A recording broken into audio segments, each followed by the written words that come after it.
আনসারের গোলযোগ অশনি সংকেত বললেন বিএনপি মহাসচিব মির্জা ফখরুল ইসলাম আলমগীর।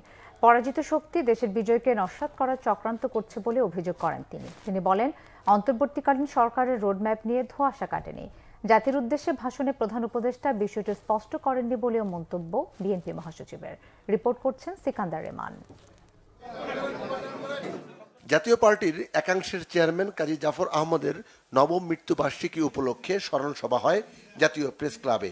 বিএনপি মহাসচিব মির্জা ফখরুল ইসলাম আলমগীর বলেন, দেশে বন্যা হতেই পারে, তবে যেভাবে বন্যার পানি এসেছে এটা ক্রিমিনাল অফেন্স।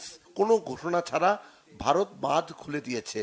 সচিবালয় ঘেরাও করে কোনো কিছু আদায়ের চেষ্টা না করার আহ্বান জানান তিনি।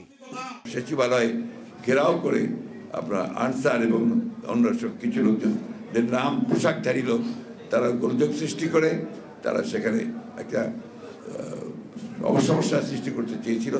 ছাত্ররা সেটাকে নস্যাৎ করে দিয়েছে, কিন্তু এটা কিন্তু অশনি সংকেত, এটা ভালো লক্ষণ নয়। অর্থাৎ যারা পরাজিত তারা এখন আবার বিভিন্নভাবে সেই চক্রান্ত করছে যে এই বিজয়কে তারা নস্যাৎ করে দেওয়ার জন্য। তাই জনগণের কাছে আহ্বান জানাবো যে আপনারা সবাই সতর্ক থাকবেন, এই বিষয়গুলোকে কখনই কোনো প্রশ্রয় দেওয়া যাবে না। মির্জা ফখরুল বলেন, আওয়ামী লীগ সরকারকে মদদ দিয়েছে, হত্যায় সহযোগিতা করেছে এমন অনেকেই এখনো প্রশাসনে রয়েছে। প্রশ্নবিদ্ধ মানুষদের প্রশাসন থেকে সরিয়ে দেওয়ার আহ্বান জানান তিনি। আমরা আশা করেছিলাম যে প্রধান উপদেষ্টা মহোদয় তিনি একটা রোড ম্যাপ দিবেন। সেই রোড ম্যাপটা আমরা কিন্তু ফর ট্রানজিশন টু ডেমোক্রেসি এটা আমরা কিন্তু ওনার বক্তব্যের মধ্যে পাইনি।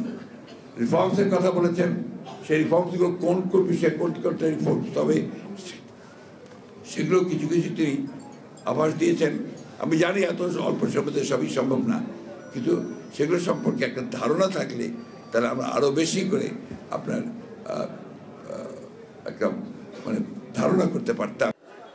এদিকে বন্যার্তদের সহায়তায় বিএনপির কেন্দ্রীয় ত্রাণ সংগ্রহ কার্যক্রমের উদ্বোধন করেছেন বিএনপি মহাসচিব।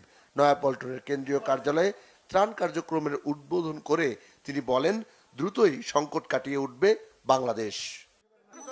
সিকান্দার রেমান, বাংলা ভিশন, ঢাকা।